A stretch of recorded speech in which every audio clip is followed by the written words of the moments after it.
Product எனக்கு கிடைக்கிறதுக்கு முன்னாடி நிறைய நிறுவனங்கள்ல நியூட்ரிஷன் ப்ராடக்ட் நிறைய எடுத்து சாப்பிட்டு பார்த்தாச்சு. ஆனா எந்த ஒரு பாடி சேஞ்சும் நடக்கல. அப்படின்னா ஆரோக்கியத்தை ரொம்ப விரும்பக்கூடிய ஒரு நபர் நானு. ரொம்ப வெயிட்டா இருந்து வெயிட்ட குறைச்சு கொஞ்சம் நல்லா ஸ்லிம்மா அழகா இருக்கணும் அப்படிங்கிற நோக்கத்துக்காண்டி நிறைய எக்ஸர்சைஸ், யோகா இதெல்லாம் பண்ணிட்டு இருந்தேன். ஆனா ஒரு 5 வருஷத்துக்கு முன்னாடி பார்த்தீங்க அப்படின்னா, உடம்புல ஏதோ சிம்ப்டம்ஸ் காட்ட ஆரம்பிச்சுச்சு. டெய்லியும் பார்த்தீங்கன்னா, யூரின் வந்து போக ஆரம்பிச்சுது. நான் நினைச்சேன் நம்ம பண்ற எக்ஸர்சைஸ்னால தான் போயிட்டு இருக்கு. உடம்பு வெயிட் லாஸ் ஆயிட்டு இருக்கு அப்படின்னு நினைச்சேன். ஆனா அதோட பாதிப்பு எனக்கு என்னன்னு தெரியறதுக்கு எனக்கு ஒரு 4 இயர்ஸ் ஆயிடுச்சு.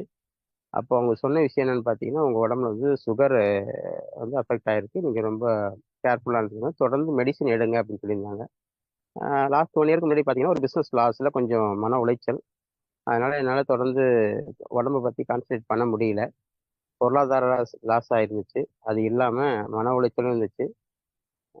உடலும் பார்த்தீங்கன்னா, ரொம்ப பின்னடைவு. பின்னடைவு அப்படின்னா, மரணத்தை வந்து ஏத்துக்கலாம் அப்படிங்கிற ஒரு மனோநிலையில தான் நான் இருந்தேன். அப்படின்னா, அ சின்ன ஃபேமிலி தான். பையன், பொண்ணு, ஒய்ஃபு.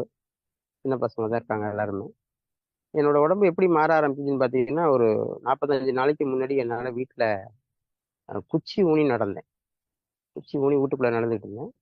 அப்ப என்னோட பிரச்சனை என்னன்னு பார்த்தீங்க அப்படின்னா, பாத்ரூம்ல உட்கார்ந்தா என்னால எந்திரிக்க முடியாது. அப்ப அந்த குச்சியோட உதவியில தான் நான் எந்திரிப்பேன்.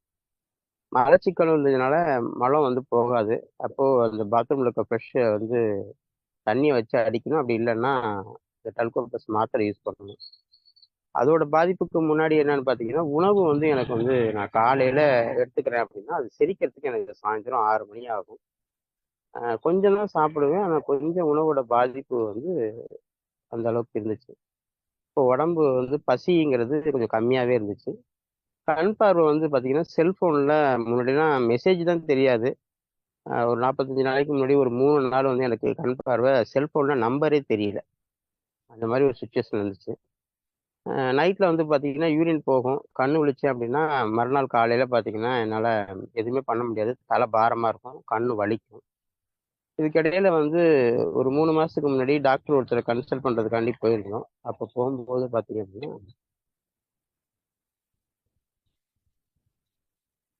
அப்ப என்ன சொன்னாங்க அப்படின்னா, உங்களுக்கு வந்து சுகர் வந்து 560.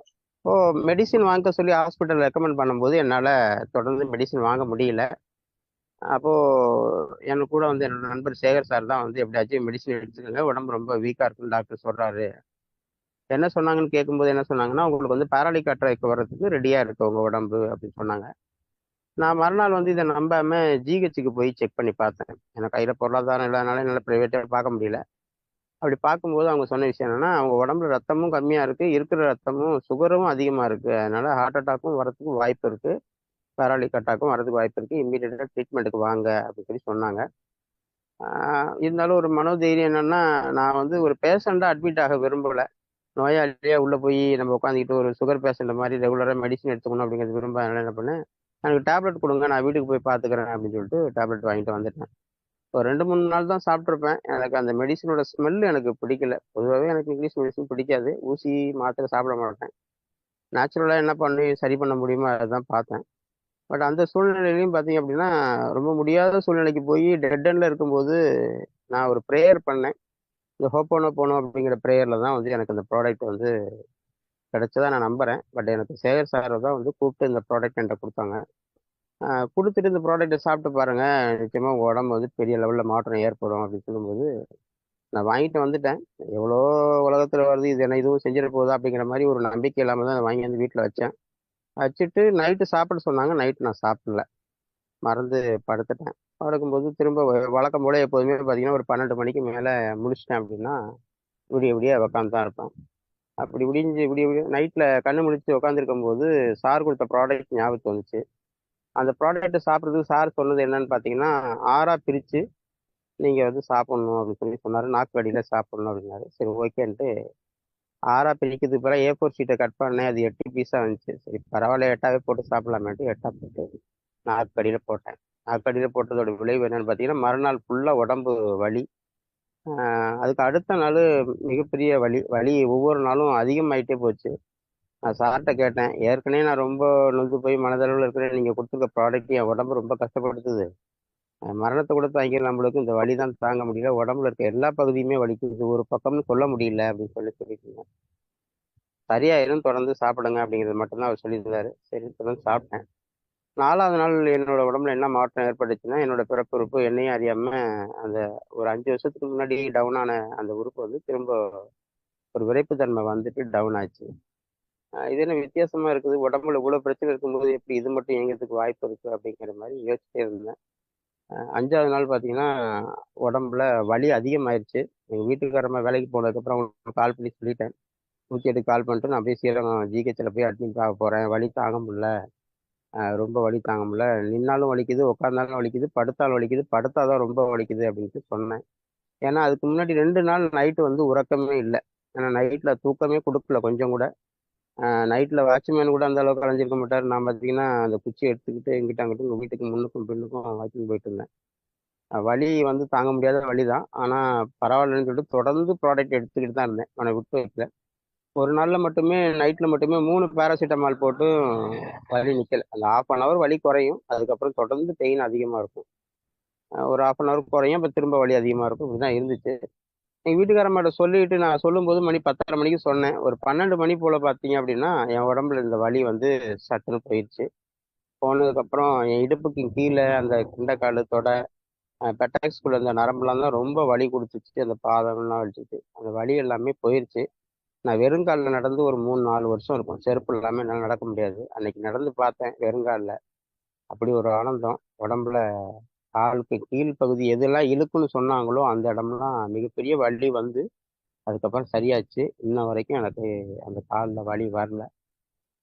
அது மட்டும் இல்ல, எனக்கு வந்து பாத எரிச்சலு, குத்துறது, மதமதப்பு இது எல்லாமே பாதத்துல இருக்கும். டெய்லி என் பசங்க வந்து கால அமுக்காம என்னால தூங்கவே முடியாது. ஏன்னா வலி அந்த அளவுக்கு கொடையும். அந்த சூழ்நிலைய மாத்துனது எதுன்னு பார்த்தீங்கன்னா, எலக்ட்ரானிக்ஸ் தான். அந்த எரிச்சல் போயிருச்சு. பாதத்துல பாதத்த கொண்டு போய் மண்ணுல வச்சோம்னா, அப்படியே முள்ளு குத்துற மாரி குத்தும். காலே வைக்க முடியாது. அந்த வந்து மாறிச்சு. நான் வெறுங்கால்ல ஒரு 10 நிமிஷம் நல்லா நடந்து பார்த்தேன். ரொம்ப சந்தோஷமா இருந்துச்சு. 5வது நாள் என்ன நடந்துச்சுன்னு பார்த்தீங்கன்னா, உடம்புல கண்ணு வந்து மங்கலா தெரிஞ்ச கண்ணு வந்து பார்த்தீங்கன்னா, அப்படியே ரெட்டிஷ் ஆயிட்டு, அப்படியே பூளையா தள்ள ஆரம்பிச்சுச்சு. 3 நாள் வந்து கண்ணு வந்து கொஞ்சம் வலி, ரெட்டிஷ். இப்போ பார்த்தீங்கன்னா, தூங்கணும் அப்படின்னா, கண்ணு வந்து அப்படியே பூள அதிகமா தள்ளுச்சு. அது ஒரு 3வது நாள் முடியும்போது பார்த்தீங்கன்னா, கண் பார்வையில நல்ல மாற்றம், நல்ல பிரகாசமான ஒரு பார்வை கிடைக்க ஆரம்பிச்சுருச்சு. நான் கிட்டத்தட்ட இதுக்கு இடையிலேயே ஒரு நாள் என்ன ஆயிடுச்சுன்னு பார்த்தீங்கன்னா, எனக்கு வந்து இந்த இரவுல வந்து கண்ணு முழிச்சுக்கிட்டு இருந்து யூரின் போற விஷயம் வந்து ஒரு நாள் ஸ்டாப் ஆச்சு. நைட்டு 10 மணிக்கு படுத்தேன் அப்படின்னா, விடிய காலம்பற 4:30 மணிக்கு தான் எந்திரிப்பேன். அந்த மாரி ஒரு சூழ்நிலையா மாறுச்சு.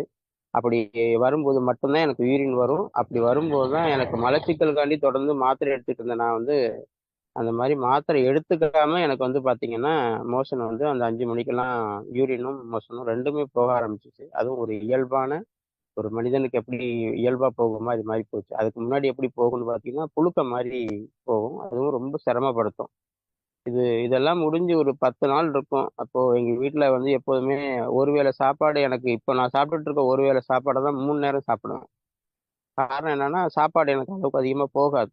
சாப்பிட முடியாது. ஒரு மாரியே சாப்பிட முடியாம திணறி திணறிட்டு வச்சுருவேன். ஆனா, இப்போ சாப்பிடுற அளவு பார்த்தீங்கன்னா, நான் எத வந்து 3 நேரம் சாப்பிட்டேனோ, இப்போ ஒரு வேளை சாப்பாடு எனக்கு அளவுக்கு அதிகமாவே கொஞ்சம் சாப்பாடு எடுக்குது. ஒரு 3 நேரமும் நல்லா திருப்தியா சாப்பிடுறேன். எனக்கு மோஷன் நல்லா போயிட்டுருக்கு. கண் பார்வை நல்லா தெரியுது. கால் வலி வந்து குறைஞ்சிருச்சு. இடையில நான் வந்து இந்த ப்ராடக்ட்ட பத்தி மார்க்கெட்டிங் பண்ணிட்டு போகும்போது ஒரு டாக்டர் சொன்னாரு, "560 சுகர் இருந்துச்சுன்னு சொன்னீங்களே, இப்ப எவ்வளோ இருக்குன்னு செக் பண்ணி பார்க்கலாமா?" அப்படின்னாரு. சரின்னு கைய நீட்டினேன். அவர் பஞ்ச் பண்ணி பார்த்துட்டு, "சுகர் வந்து உங்களுக்கு வந்து 260 இருக்கு" அப்படின்னாரு. அப்போ அவரு சொல்லும்போது எனக்கு வந்து ஒரு 30 டேஸ் வந்து நான் கம்ப்ளீட் பண்ணியிருந்தேன். இப்போ 60வது நாள் இந்த ப்ராடக்ட் எடுத்துட்டு இருக்கேன். ஏகப்பட்ட மாற்றம். அதாவது மனோ ரீதியா தான் எனக்கு ஒரு 3வது நாள் இந்த வலியோட இருக்கும்போதே எனக்கு மனோ ரீதியா என்ன நடந்துச்சுன்னு பார்த்தீங்க அப்படின்னா, திரும்ப நமக்கு ஒரு வாழ்க்கை இருக்கு அப்படிங்கிற ஒரு நம்பிக்கைய குடுத்ததே இந்த ப்ராடக்ட் தான். ஏன்னா அதுக்கு முன்னாடி உடம்பும் தேறல, கையில பணமும் இல்ல, மனமும் ரொம்ப பாதிப்படைஞ்சிருக்கு. இவ்வளோ சூழ்நிலையில நம்ம எப்படி வாழப் போறோம், எப்படி மீளப் போறோங்கிற ஒரு எண்ணத்துல இருந்தேன். அந்த எண்ணத்த மாத்தி எனக்கு தைரியத்த குடுத்ததே இந்த ப்ராடக்ட் தான். இந்த ப்ராடக்ட் குடுத்த தைரியத்துக்கு அப்புறம் உடம்புல மாற்றம். உடம்புல மாற்றத்துக்கு அப்புறம் பார்த்தீங்கன்னா, பொருளாதாரத்துல மாற்றம். இன்னைக்கு நான் வந்து ஃபுல் டைமா ரொம்ப ஒரு தெய்வீகமா எடுத்து பண்ணிட்டு இருக்கேன். காரணம் என்னன்னு பார்த்தீங்கன்னா, என்னைய வந்து காப்பாத்துனது எலிக்சர் மிக்ஸ் வந்து ஒரு முருகனே வந்து நேரில் பார்க்குற மாதிரியோ, ஒரு தெய்வீகமான ஒரு பொருள் என் கையில கிடைச்ச மாதிரியும், என் உடம்புக்குள்ள ஒரு தெய்வீக ஆற்றல் வந்த மாதிரி நான் உணர்றேன். என்னோட அணுக்கள்ல ஏற்பட்ட மாற்றம் இன்னைக்கு வந்து பார்த்தீங்கன்னா, என் உடம்புல ரத்தம் கொஞ்சம் நல்லா ஊறிட்டு இருக்கு.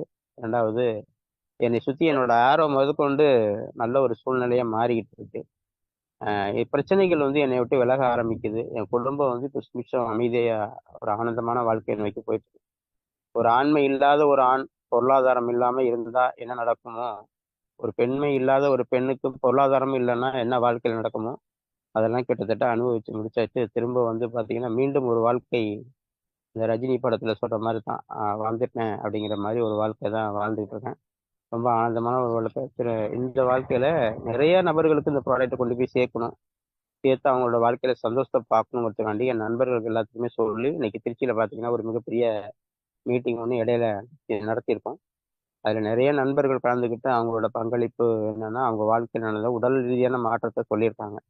பட் என்னோட லெவலுக்கு மத்தவங்க உணர்ந்தாங்களான்னு எனக்கு தெரியாது. பட் எனக்கு இந்த ப்ராடக்ட் வந்து வெறும் எலிக்சர் மிக்ஸ்ங்கிறது ஏதோ விற்பனைக்கான வந்த மெடிக்கல் பொருள் கிடையாது. அது அதையும் தாண்டி மிகப்பெரிய ஒரு இயற்கை சக்தி தான். அது என் கையில இருக்கிற வரைக்கும் எனக்கு வந்து தைரியம் இருக்கு, தன்னம்பிக்கை வருது. வியாபாரம் மத்தவங்கள்ட்ட பேசும்போது என்னோட வார்த்தைகள்ல தெளிவு வருது. நான் சொல்லக்கூடியது உணர்வுபூர்வமா இருக்குமே தவிர, ஏதோ வியாபார ரீதியான வசனமோ, வார்த்தைகளோ எனக்கு இருக்காது. அந்த மாரி நல்ல மாற்றத்த குடுத்துருக்கு. டெய்லி ஒரு பாக்கெட்டு மத்தவங்கலாம் இந்த கோயில்ல போயிட்டு எந்திரம் பண்ணுவாங்க.